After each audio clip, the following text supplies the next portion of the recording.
नमस्कार मंडळी. उन्हाळा आला की आपण आंब्याचे वेगवेगळे पदार्थ बनवतो. पण आज आपण पाहणार आहोत उन्हाळ्यासाठी खास अतिशय क्रीमी आणि झटपट होणारी मँगो खीर. तर चला मग या छानशा रेसिपीला सुरुवात करूया. तर यासाठी सर्वात पहिले आपल्याला बासमती तांदूळ घ्यायचे अर्धी वाटी. स्वच्छ धुवून घ्यायचं आहे आणि ते पाण्यात भिजत ठेवायचे आपल्याला 15 मिनिटासाठी. 15 मिनिटानंतर आपण हे तांदूळ मिक्सर ग्राइंडमध्ये ग्राइंड करून घेऊया. जास्त बारीक आपल्याला दळायचं नाही, जाडसर असं दळून घ्यायचं आहे. आता हे ग्राइंड केल्यानंतर आता आपण गॅसवरती कढई ठेवूया. कढई गरम झाल्यानंतर याच्यामध्ये 2 ते 3 टेबलस्पून आपल्याला तूप घालून घ्यायचंय. तूप गरम झाल्यानंतर याच्यामध्ये काही ड्रायफ्रुट्स आपल्या आवडीप्रमाणे घालूया. मी इथे बदाम, काजू, पिस्ता आणि मनुके असे सगळे ड्रायफ्रुट्स याच्यामध्ये ऍड केलेले आहेत. तुम्ही तुमच्या आवडीप्रमाणे जे तुमच्याकडे अवेलेबल असेल ते तुम्ही घेऊ शकता. आता हे थोडं आपण रोस्ट करून घेऊया याच्यामध्ये. आणि आता एका साईडला काढून घेऊया. आता याच कढईमध्ये मी इथे 1 लिटर दूध घेतलेलं आहे. दूध मी ऑलरेडी गरम केलेलं. इथे आपण दुधाला एक उकळी आल्यानंतर मग आपण जे ग्राइंड केलेले तांदूळ आहेत, आता इथे उकळी आल्यानंतर आपण जे ग्राइंड केलेले तांदूळ आहेत ते याच्यामध्ये टाकून घेऊया. तांदूळ शिजेपर्यंत आपल्याला हे चम्मचने हलवत राहायचं आहे. चम्मच कंटिन्यू फिरवत राहायचं म्हणजे त्याच्या गुठल्या पण राहता कामा नये त्याच्यामध्ये. तांदूळ इथे शिजत आला आहे. आता या स्टेजवरती आपण इथे साखर टाकूया.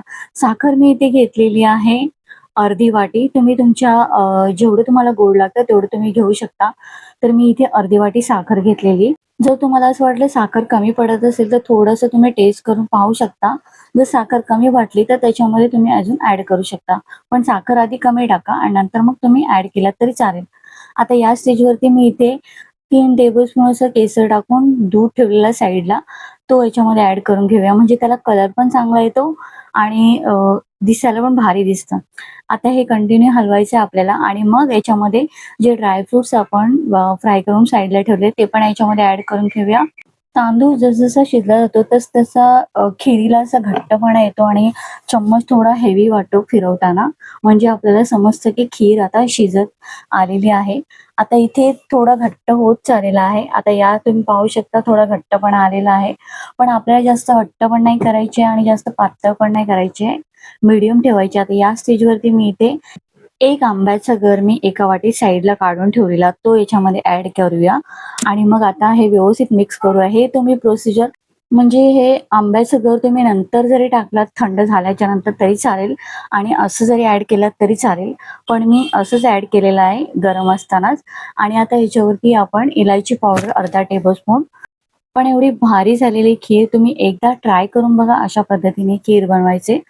आणि जर तुम्हाला वाटत असेल हे खीर थंड सर्व्ह केली पाहिजे तर तुम्ही फ्रीजमध्ये ठेवून मग थंड सर्व्ह करू शकता. मी इथे गॅस बंद केल्यानंतर अर्धा तास फ्रीजमध्ये ठेवलेले आणि त्यानंतर मग ही मी सर्व्ह केली खीर आणि एवढी भारी झालेली एक वेगळ्याच टाईपचा डिझर्ट आपला तयार होतो. तर तुम्ही पण हे ट्राय करून बघा आणि तुमचा फीडबॅक मला नक्की कळवा.